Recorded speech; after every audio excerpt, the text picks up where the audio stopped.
এই জিনিস হজম করে মরতেও পারবো না আমি। একজন রাজনৈতিক নেত্রী যখন ক্ষোভে আর অভিমানে এমন কথা বলেন, তখন বুঝতে হবে ডাল মে কুছ কালা হ্যায়।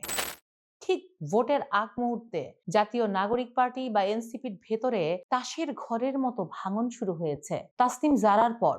এবার দল ছাড়লেন যুগ্ম আহ্বায়ক তাসনুভা জাবিন। যেই তারুণ্যের শক্তিতে এনসিপি বুক ফুলিয়ে ৩০০ আসনে লড়াই করার কথা বলেছিল, সেই শক্তি কি এখন জামায়াতে ইসলামীর হাতে বন্দী?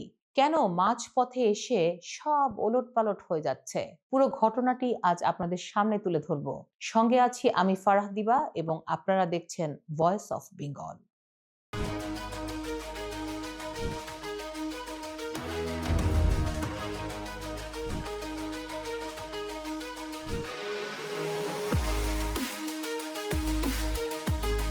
দেখুন, বিষয়টি কেবল কয়েকটা আসনের সমঝোতা নয়।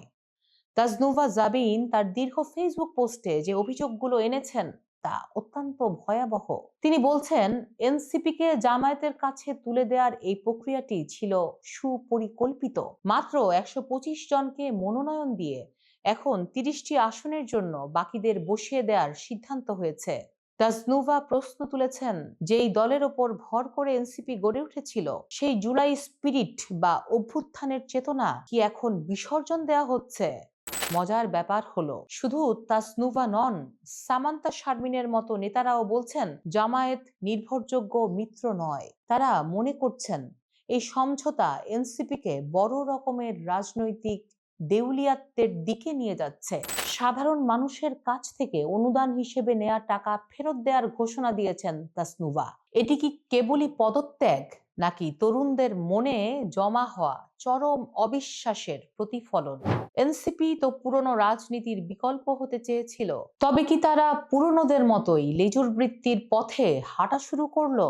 রাজনীতিতে কি সত্যিই নীতি বলে কিছুই নেই, নাকি ক্ষমতায় যাওয়ার নেশায় আমরা সব আদর্শ ভুলে যাই?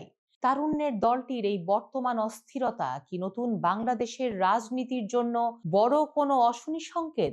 আপনারা কি মনে করেন, এনসিপি কি পারবে তাদের স্বকীয়তা ফিরে পেতে, নাকি তারা ইতিহাসের আস্তাকুঁড়ে হারিয়ে যাবে? আপনার মতামত অবশ্যই কমেন্টে জানাবেন। আজকের মতো এই পর্যন্তই।